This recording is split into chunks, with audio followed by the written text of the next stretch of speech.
Assalamualaikum warahmatullahi wabarakatuh. Kali ini kita akan membahas Intan Pariwara kelas 11 bab sistem gerak bagian penilaian harian. Mari kita simak bersama-sama. Nomor 1, pasangan antara nama tulang penyusun tulang belakang beserta jumlah ruasnya yang benar dalam tabel berikut adalah jadi tulang ekor, jumlah tulang ekor ada 4. Kemudian tulang leher jumlahnya ada 7. Tulang pinggang berjumlah 5. Tulang punggung jumlahnya ada 12 dan tulang kelangka jumlahnya ada 5. Jadi di sini jawaban yang paling tepat adalah yang C. Nomor 2, perhatikan gambar 2 jenis tulang rawan berikut. Letak tulang rawan A dan B secara berurutan adalah, jadi yang A itu adalah gambarnya fibrosa. Nah, fibrosa, tulang rawan fibrosa itu terletak di ruas tulang belakang dan juga daerah pubis. Kemudian yang gambar kedua adalah tulang rawan elastis. Nah, tulang rawan elastis itu adanya di epiglotis dan juga telinga. Jadi secara berturut-turut jawabannya yang A, ruas tulang belakang dan juga epiglotis. Nomor 3, komponen tulang keras yang berfungsi memenuhi kebutuhan nutrisi osteosit adalah jadi osteosit itu dibungkus oleh lakuna. Nah, kemudian antar lakuna itu dihubungkan oleh kanalikuli. Nah, kanalikuli sendiri itu di dalamnya terdapat banyak sitoplasma dan juga pembuluh darah. Nah, pembuluh darahnya digunakan untuk mensuplai kebutuhan nutrisi dari osteosit. Maka jawaban di sini yang paling tepat adalah yang D. Nomor 4, perhatikan proses ossifikasi pada tulang berikut. Urutan proses ossifikasi pada tulang pipa yang benar adalah jadi ossifikasi itu adalah proses pembentukan tulang keras nih, terutama tulang pipa. Nah, prosesnya itu dimulai dari pembentukan osteosit dari osteoblas. Osteoblas itu sel induk osteosit ya. Kemudian osteosit akan tumbuh melingkar dan membentuk sistem Havertz. Nah, sistem Havertz ini di dalamnya terdapat pembuluh darah. Karena sudah ada pembuluh darah, maka terjadi penambahan senyawa kalsium fosfat dan juga dalam matriks. Lalu pada bagian antara epifis dan diafisis akan terbentuk cakra epifis. Dan yang terakhir, sel osteoklas akan merusak bagian tengah tulang sehingga terbentuk rongga. Nah, rongga ini tadi akan diisi oleh sumsum tulang. Jadi jawabannya adalah yang C. Nomor 6, pada masa pertumbuhan, bagian tulang yang dapat mengalami pemanjangan ditunjukkan oleh angka. Jadi di gambar itu, bagian tulang yang bisa memanjang itu disebut dengan cakra epifis. Nah, cakra epifis itu ada di antara epifis dan diafisis. Oke, sebentar. Yang nomor 1 itu adalah epifis. Nomor 2 itu diafisis. Kemudian nomor 3, nah ini berarti kan nomor 3 ini di antara epifis dan juga diafisis. Nah, ini disebut dengan cakra epifis. Jadi nomor 3 adalah cakra epifis. Oke, nomor 4 adalah tulang spons dan nomor 5 adalah bagian dari tulang kompak. Nah, di sini jawaban yang paling tepat adalah yang C. Nomor 6, pernyataan yang tepat mengenai persendian yang ada di samping ditunjuk oleh tanda panah. Nah, ini berarti persendiannya ada di antara tulang dada dan tulang rusuk. Nah, sendi di situ termasuk jenis sendi sinartrosis di mana sendi mati dan tidak terjadi gerakan sama sekali. Untuk sendi mati sendiri atau sinartrosis itu dibagi jadi 2, ada sinartrosis sinfibrosis. Nah, untuk sinartrosis sinfibrosis itu terdiri dari jaringan ikat fibrosa. Contohnya ada di antar tulang tengkorak.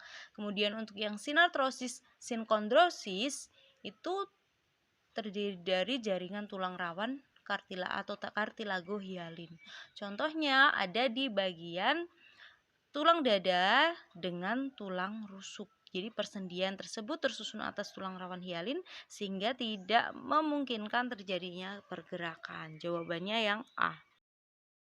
Nomor 7, jenis sendi yang berperan saat seseorang melakukan gerakan seperti gambar yaitu jadi ketika merentangkan kedua tangan, kemudian gambar yang kedua adalah melipat tangan ya ke sisi sebelahnya semua. Jadi yang bekerja adalah bagian gelang bahu. Nah, kalau gelang bahu di situ ada sendi peluru yang pergerakannya ke segala arah. Kemudian untuk bagian siku yang ditekuk di situ berarti yang bekerja adalah sendi engsel yang bekerja ke satu arah. Jadi jawabannya adalah yang A. Nomor 8, Pak Gunadi suka mengkonsumsi jeroan. Jenis makanan tersebut memiliki kandungan purin dalam jumlah yang tinggi. Akibatnya sendi pada jari Pak Gunadi sering terasa nyeri hingga sulit digerakkan. Berdasarkan gejalanya, gangguan yang mungkin dialami Pak Gunadi adalah, jadi di situ dari kata kuncinya dia suka makan jeroan nih dan mengandung banyak purin. Berarti dia kebanyakan asam urat nih kalau orang-orang ngomong. Nah, kalau untuk penyakit asam urat sendiri itu disebut dengan gout arthritis. Jadi jawabannya yang B. Nomor 9, dia adalah seorang desainer grafis yang bekerja menggunakan komputer. Oleh karena itu, penglihatannya dalam kondisi yang tidak normal. Dia sering duduk dengan postur terlalu membungkuk agar lebih dekat dengan layar komputer. Kebiasaan tersebut dapat mengakibatkan gangguan pada tulang belakang yang disebut. Jadi gangguan yang mungkin akan dialami oleh dia di sini adalah kifosis.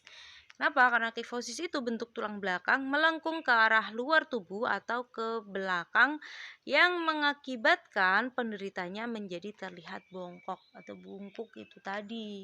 Jadi jawabannya yang B. Nomor 10, akibat kecelakaan saat mengendarai sepeda motor, Ferdi mengalami fraktura tulang keringnya. Saat dilakukan pemeriksaan di rumah sakit, dokter ortopedi menyarankan untuk melakukan pemasangan gips pada tulang kering Ferdi agar proses penyembuhan fraktura berlangsung lebih cepat. Pemasangan gips tersebut dilakukan dengan cara, pasti kalian sudah nggak asing nih dengan yang namanya gips yang biasanya dipakai oleh orang-orang yang mengalami patah tulang. Nah, gips ini itu dipakai dengan cara membungkus bagian tulang kering yang patah dengan bahan kapur. Kan gips berwarna putih itu bahannya dari kapur. Jadi jawabannya adalah yang D. Nomor 11, perhatikan hasil pengamatan preparat otot berikut. Organ yang disusun oleh sel otot A dan B secara berurutan adalah, jadi gambar yang A. Kelihatan di situ bentuknya lurik dan juga bercabang, berarti ini adalah otot jantung. Contohnya pasti di jantung. Kemudian yang kedua, di situ kelihatan ototnya berbentuk gelondong dengan ujungnya meruncing. Berarti di situ adalah otot polos. Nah, otot polos itu contohnya ada di sistem pencernaan yaitu lambung. Jadi jawabannya adalah yang E.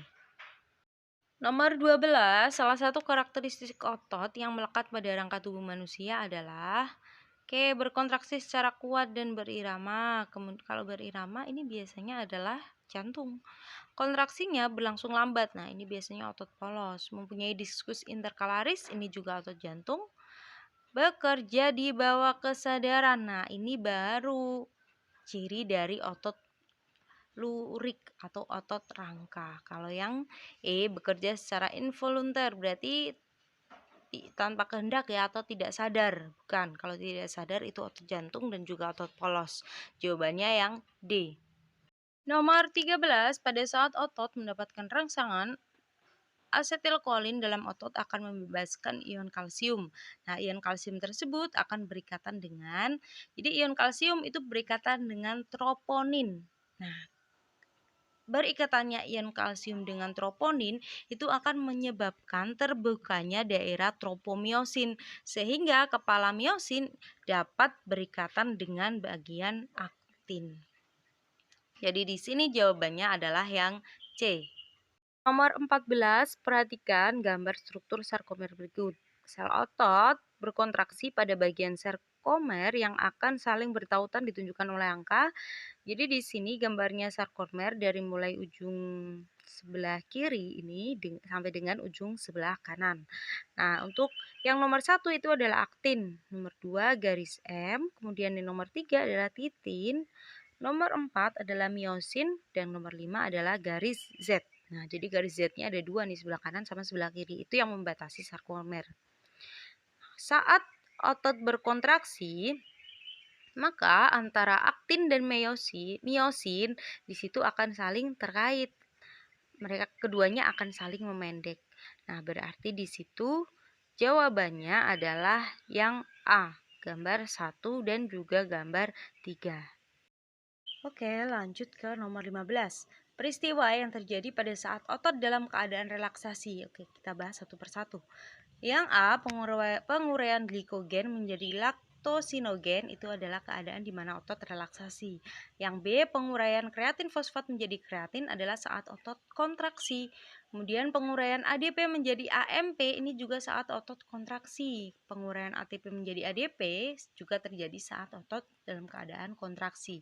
Yang E, pembentukan ADP dan energi. Nah, ini juga saat kontraksi. Jadi di sini yang relaksasi hanya yang A. Nomor 16, jenis gerak yang ditunjuk oleh huruf X dan Y adalah X bagian tangan ya, yang awalnya lurus menjadi bengkok. Nah, kalau lurus jadi bengkok itu berarti fleksi. Kalau di lutut yang awalnya bengkok menjadi lurus, dilihat dari tanda panahnya, itu berarti dia ekstensi. Jadi jawabannya yang A. Nomor 17, gerakan yang ditunjukkan gambar di samping adalah kelihatan ya di situ berarti kakinya masuk atau menuju ke arah bagian dalam. Kalau ke arah bagian dalam itu berarti disebut dengan inversi. Nah, sedangkan ke arah bagian luar disebut dengan eversi. Jadi jawabannya yang B. Nomor 18, perhatikan pasangan otot-otot berikut. Pasangan otot yang bekerja secara sinergis. Jadi otot itu adalah ada yang bekerja secara sinergis dan juga ada yang antagonis. Kalau sinergis berarti dia saling mendukung kerja satu sama lain. Nah, di sini contohnya adalah otot trapezius dan deltoid yang ada di daerah punggung, kemudian otot pronator teres dan pronator quadratus. Nah, keduanya itu menyebabkan telapak tangan dapat menengadah atau menelungkup. Atau contoh lain bisa juga otot-otot antar tulang rusuk yang bekerja bersama-sama ketika menarik napas. Jadi di sini jawabannya adalah yang 2 dan 4. C. Nomor 19, Rosid mengalami demam, sakit kepala, jantungnya berdebar, kemudian merasa kaku pada bagian otot leher, rahang, dan juga perut. Setelah dilakukan pemeriksaan di rumah sakit, diketahui bahwa tubuh Rosid terinfeksi bakteri Clostridium tetani.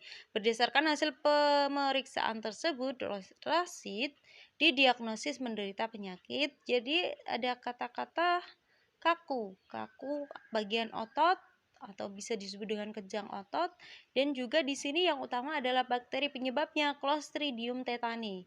Nah, bakteri ini bisa menyebabkan penyakit tetanus. Jawabannya yang C.